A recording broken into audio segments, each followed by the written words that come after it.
All right, you're good to go, John. All right. Good. All right. Computers. You're using them right now, aren't you?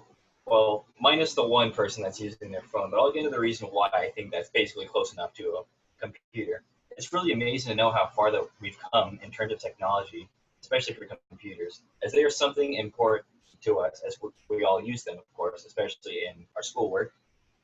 And as someone who really wants to go into this sort of field, it really does intrigue me with the amount of advancements that we've come so far, and I really want to share that with you guys. So today we'll be looking at key points in history, especially with the advancements of technology and computer history.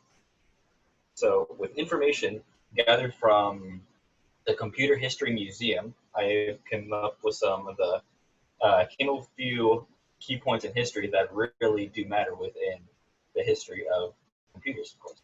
Now, it all started in 1937 in some German guy's kitchen where he used a demonstration circuit to come up with an adder. This man was George Stibitz, and an adder is basically a bare bones minimum calculator that has three inputs, but his only had two, an A and a B.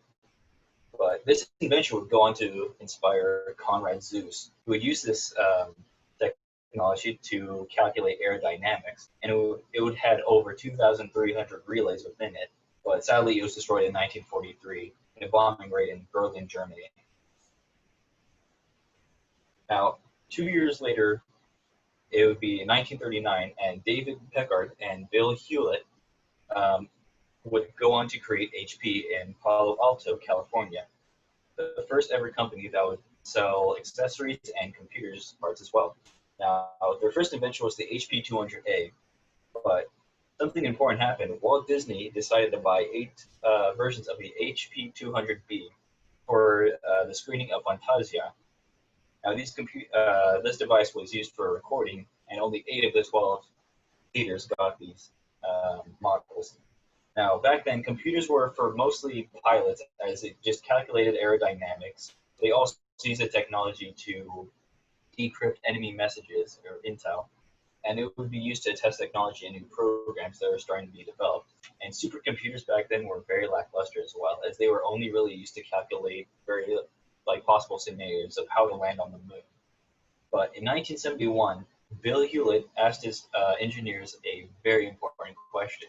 Can you fit your desktop calculator into my pocket?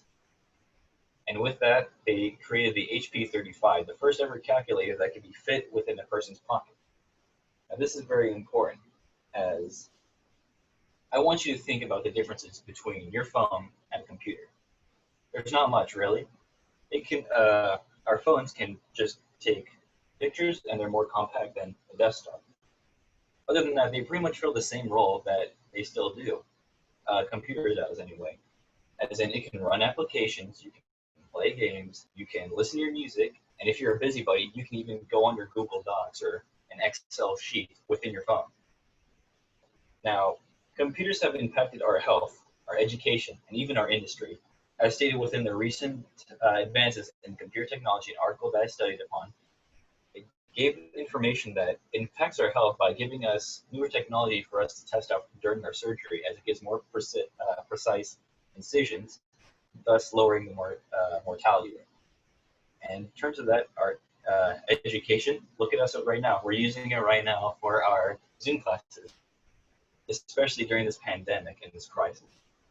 Other than that, it definitely impacts our industry, as it cuts labor costs substantially and also allows us to monitor the amount of profit that we make. Now, supercomputers have came a far way as well, as Numix Incorporated has gave us information about what supercomputers can do. Other than pulling up websites, these really fast calculating computers can take very vague information and compute it into things that really matter. For example, as they stated that they calculate seismic activity and therefore locate areas that we could use to mine natural resources.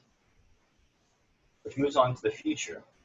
A study and statistic all the way from 2014 from the site. This is what computers will be able to do by Justine Cassel.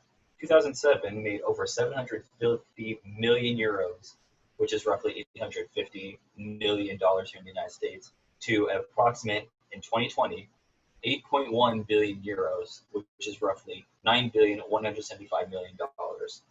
And like I stated earlier, with the advancements in technology, we can afford cheaper labor and also have an ease of customer use. I mean, think about the Walmart, about the self-checkout, and also the blood pressure test machine.